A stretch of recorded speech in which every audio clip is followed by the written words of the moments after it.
What is up, gentlemen and gentlewomen and gentle persons? It is the Sound Alchemist here with Gersh1, and we're back at it to ask or answer your questions in another episode of For the Greater.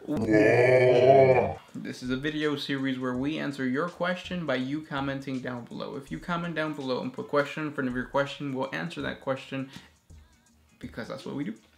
And that is what Nasty did. Nasty? Ooh, you nasty. Will we get a cheesy, he's not really dead, to a return of Sanguinius? Or what will happen to the 40K chapter missing Primarch? Well, let's break it down. So basically you're saying, is Sanguinius going to come back and then GW's going to be like, he was never dead? Yes, I feel like the more and more GW talks about it, the more and more, yes, they are going to bring back Sanguinius. First reason why, it makes sense business-wise. Blood Angels are a very popular chapter. If you think of a successor chapter, the first chapter that's going to come to mind is a Blood Angel successor chapter. Because I think of like the Flesh Tearers, I think of the Blood Drinkers, I think of the purple guys, what their name are? The Lamenters? That's their name as. And so like I think you played Blood Angels, so it's a popular chapter, and bringing back the Primarch for that chapter is going to be like money towards GW. Especially just the appearance of Sanguinius. This dude is a gorgeous specimen of a man. Okay. Not just that, he's got freaking wings. That's badass. He's got like angel wings. If they do make a sculpt for him, I could already imagine the epicness that is Sanguinius. They don't have one for 30K, right? No, there's a bunch of like third-party ones, and those look pretty cool, but I'm still waiting on that Forge Road one. And yeah, so they've kind of already hinted at the fact that he's not really dead. Yeah. Is it destroying the lore? Yeah. But it's kind of like the Primaris Marines. People are gonna argue or get mad about it. I'm gonna get mad about it. But at the end of the day, I wouldn't mind buying like an awesome wing sculpted creature of goodness. I mean, you've got Mortarion with wings. You've got Magnus with wings. Bellacar with wings. Ooh. You got Helldrakes with wings. Okay. We're just gonna name everything with wings. Ready? You got chickens with wings. No, I'm talking about GW. Oh. You got butterflies with wings. We'll keep you updated. Check out our news videos for all those juicy leaks and juicy rumors for Sanguinius coming out. He's probably not gonna come out this year. You know who's coming out this year? We are. I walked into that one. Yeah, you did. Who's coming out? Fulgrim. Yeah, I definitely feel like Fulgrim's the next Primarch to come out. Next question comes from Gideon Kreider. If Farsight killed the Chaos Primarch with Dawnblade, would he live forever? I feel like if he kills any orc, he'd live forever, because orcs don't die by natural causes. Yeah, unless there's some type of like psychic prognostication. Ooh, I've used that twice. There's like something in the sword that tells, I guess, just like kind of like the Weaver of Fate. So they see into the future and they see like the possibility of this Primarch living for this long or whatever. Because technically, some of them do die. Like, your boy, Ferrus Manus. Yeah, he did. So no, he wouldn't live forever. I mean, he'd live for a really long time, just not forever. Honestly, with all the orcs he's killed, with everything he's fought, the dude's basically immortal. Yes. Naturally, that is. Obviously, if he gets, like, stabbed, the sword's not going to keep him living. Or is it? Exactly. Next question comes from WolfDragon12_JT. You know the chess in Harry Potter is alive? Just imagine that with Warhammer 40K. How awesome would that be? It would be pretty freaking awesome. Yeah. I've had dreams about that. Really? Yeah. I felt like it wasn't as, like, epic as they made it seem. Like, yeah, they were, like, on top of the chess pieces, but, like, when... what was his name? Ron? When Ron was about to, like, sacrifice himself at the end, couldn't he just jump off and, like... Oh, yeah. Yeah. But yeah, it'd be pretty cool to play that as like 40K. Next question. I have one from Gideon Kreider. You can read that one. Could Horus be resurrected by the Chaos Gods? No. His soul was actually burned. Let's say it at the same time. What are you saying? His 1, 2, 3. His soul was burned. Kind of like Usher's song. Just gotta let it burn. That song's really old, dude. It is. It's like, what, 1990s? Is Usher even alive yet? He is. Barely. What was the question? Can Horus be resurrected by the Chaos Gods? Oh, no. Next question comes from, I'm so bored. What do you guys think would happen if the Emperor died and reincarnated as an Eldar? That's not how death works, man. Not even in the Warhammer 40K universe. Here's the paradox for the Emperor. Because when you die, if you're a human in the Imperium, you will become part of the Emperor's army of the light. If the Emperor dies, does he become part of his own army? So he just doesn't really move? He's still the head of the army? That's probably not going to happen, though. And you did say what if, so... If he died, the Astronomicon would like... But now he's in control of the Webway because he's an Eldar. Yeah, that's true. So...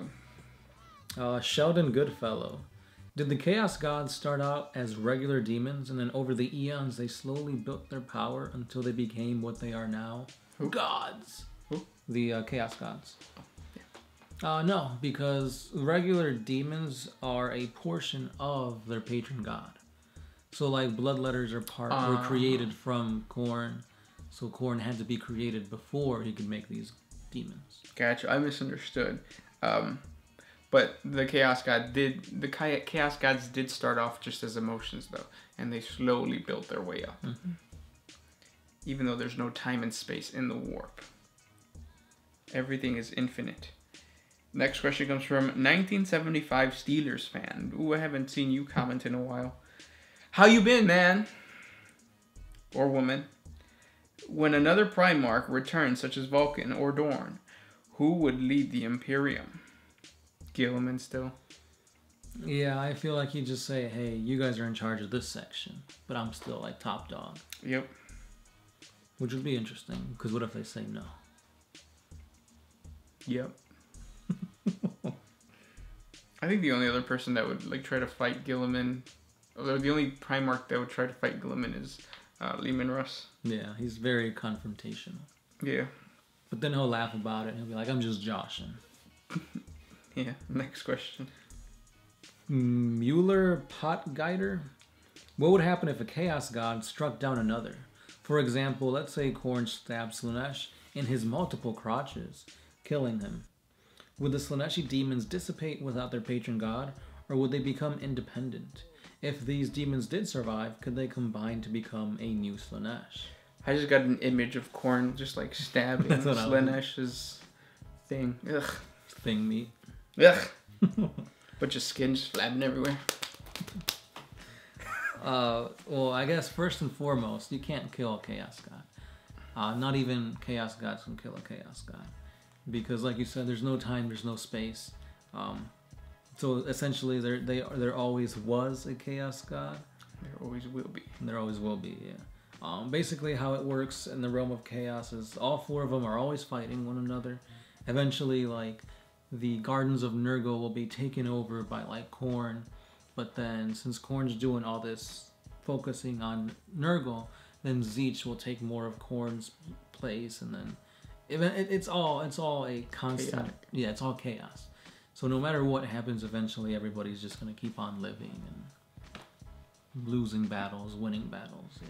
Unless the entire galaxy is exterminated and all that's left is the Necrons, then it's like you're starving the Chaos Gods. Mm-hmm. But they'll still be there. Right, they'll just be the immaterial. So they'll just be the emotion. The remains of the emotion. The shadow of the emotion. Shark Wolf Connor. What will happen to Space Marines that become too old to fight anymore? It's not going to happen. They'll be used basically what dreadnoughts are used as. Like they're used as like ancient tacticians. They kind of rouse up the new warriors to fight. Because that's what Bjorn does nowadays. Yeah.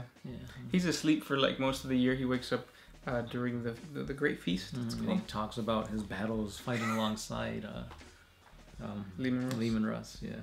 Yep. He's like, yeah, I'm interred in this freaking war suit that can kill basically anything. But let me tell you some stories. And what's funny is that like now he's just so like out of it that like he just starts just babbling about his days or whatever, and wanting to like fight and stuff like that. So it's like the old man that gets woken up at the Christmas party, and he's just like talking about back in the 1920s, we used to have, I don't know, what did you have in the 1920s? People climbing up on poles and sitting on them poles for an entire day. They were called pole sitters. Next question. Well, the pole sitters? I can't remember what the name is, but like they used to sit on poles. No, this is a real thing.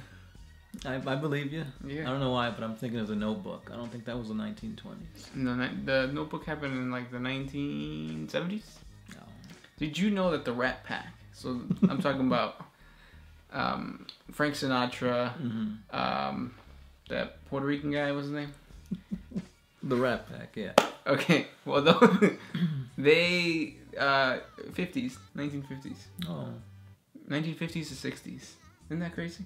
That wasn't that long ago. Yeah, that's just like 60 years ago, about to be 70 years ago. But like they could still be alive, and I'm pretty sure some of them are still alive, right? Yeah. Next question. This one's by Owen Wolfie Wolfson. What are your favorite 40K lore books and why? I really like the Eisenhorn books because they just do a really good job of painting Eisenhorn as a badass, and he is. The new model's out, which is cool. I'm not gonna pick it up. I don't know. I feel weird like picking up Eisenhorn because like I know his character or whatever. I don't know, just weird. I have mixed emotions, but Eisenhorn is my favorite book series. The name of my favorite one is escaping me. I believe it's called The Descent of Angels or something like that. But it's the one that talks about Horus and Sanguinius fighting against the Nephilim. That's how it starts off. Damn Nephilims. We did a lore video on the Nephilims. We sure did. They're pretty spooky. They're scary. They're giant orbs of black cloud, right? Those are They're like translucent, and they like put masks on like people and control them that way. Yep, scary. But yeah, that one's pretty cool because like it talks about the whole dynamic between Horus and Sanguinius and how they were bros, and then the Black Rage is thrown in there, and it's just it really builds up their characterization. So like when they actually fight on Horus's flagship during the peak of the Horus Heresy, it's just like, damn. Makes you cry. These were bros. Now they're all about the hoes. And those are the questions for today. Thank you for sending them our way. If you have any more questions to ask, just comment down below and we'll answer them for you. Because that's what we do here. We answer your questions. Yes, we do. With that said, this was Gershwan, Sound Alchemist. And we're out of here.